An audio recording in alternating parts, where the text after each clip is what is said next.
So in today's video, I'm going to be showing you how I took my client who has been blonde for years to a little bit more of her natural color. We also do have one row of extensions, so I'm going to show you how I like to custom color those.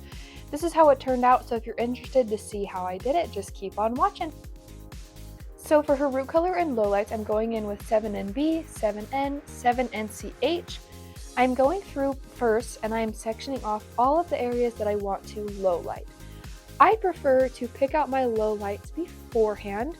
One, because I am matching her natural color, so I'm not necessarily needing to fully root first. If she was wanting to go darker than her natural color, we would have rooted first, then gone and chosen my lowlights, and then gone and done my lighter pieces. I'm adding just a few lighter pieces simply because I just want to make sure that she has a little bit of dimension just a little higher up than she has it. We are not looking to go more blonde or anything of the sort. We are just wanting to make it look like her hair kind of grew out this way and we have just a few little pieces that kind of break things up. For my lighter pieces, I'm doing a combination of Schwarzkopf Blonde Me mixed with a little bit of Wella Free Lights and 7 Volume. I'm just going to do a few little foliage pieces. I teased each section, but I also just feathered it up really nicely because I don't want to have to go in and root things. Once I got her color processing, I went through and started coloring her extensions. Her extensions have been very blonde for several months, and so we are just more so coloring them to match what we're doing. So I'm doing that same root color since it already had some warmth to it. If the color that I was using on her own natural hair was a bit more ashy, I would have added more warmth into this formula just because the extensions take color a smidge differently. I like to do each weft piece by piece versus doing the color with the extensions installed. I feel like it's a lot easier for me to get full saturation, blend really nice, and I can just see kind of how everything is going to lay.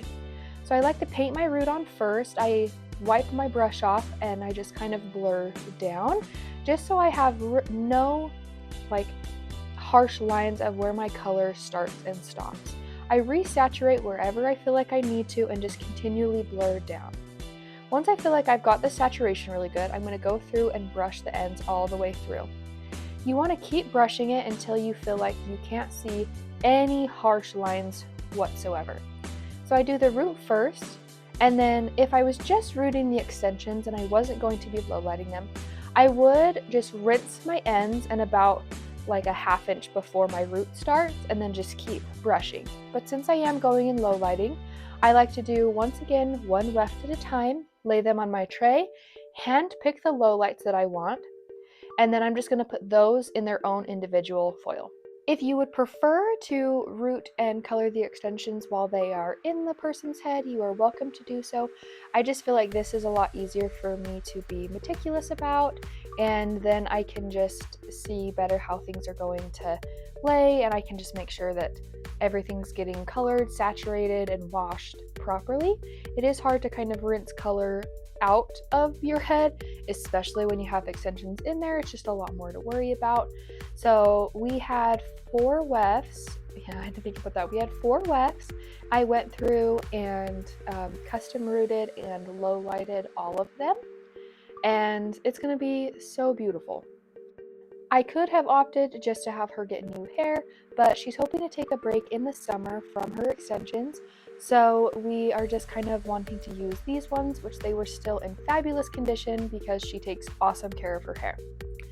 Then I'm going through, I'm just going to put all the sections together, and then I'm just going to gloss the pieces left out, because since we're not going for an overly blonde look, as blonde as these extensions are, I do need to tone these down a bit. Also, we are hoping to go for a little bit more of a warmer look. Her previous look was a little bit more on the cool side, so I'm just warming these up. For the gloss, I am using Redken Shades EQ 9AA, 8GI, 9NB, and 9WG. Then I go in and I just root tapped her front pieces just a little bit, and I'm using that same gloss on her hair. I'm so excited, it's gonna look so pretty. We did let the gloss process for about 20 minutes. I always like to let it sit on for about 15 to 20 minutes just to make sure that we're getting it really good, everything's oxidizing correctly, and that way she'll have max longevity out of it. Once her hair was finished processing, I did go in and fully condition her hair, giving her a very nice scalp massage. Then we went in and blow dried her hair and blow dried her extensions. Now I'm just going in and installing her extensions. We do wear one row just for fullness and volume. We are wanting to get her hair a little bit longer, but we're comfortable with kind of where we're at. So we just do one row with 4 wefts. And the brand of hair that I am using is called Scottie and Ashton. I seriously love them. They are all that I use now. And so if you're ever wanting to try out a new brand, give them a look. I will link my discount code down below if you want to try them out. But seriously, this color already looks so perfect. These wefts really don't look like they have been colored. They kind of just look like they came that way, which is honestly kind of how we like them. So I'm so excited. I'm just going in and pinning all these wefts into place exactly kind of how they should be. With her one row, she does prefer her extensions to start a little further back versus super far forward, just because of the hairstyles that she likes to do most. And so that's one thing that it's really nice to ask your clients is if they have a placement like preference, especially depending on how they wear their hair. Then I'm just going in and stitching things. This is honestly my favorite part because it is just so satisfying just to get it all nice and tight and snug. Make sure that row ain't going nowhere. Once I finished installing her row, we did go in and just trim things just to make sure it all looked very clean and polished. Here is her after. I am so obsessed with it. It turned out so beautiful. She seriously looks like $1,000,000. So I'm so excited. Look how well the extensions blend in with there. I should have straightened the extensions a touch, but that was how they looked. Absolutely seamless. It was so beautiful. Thank you guys so much for watching. I hope you enjoyed this. If you have any questions, leave them down below, and I'll see you guys in the next one.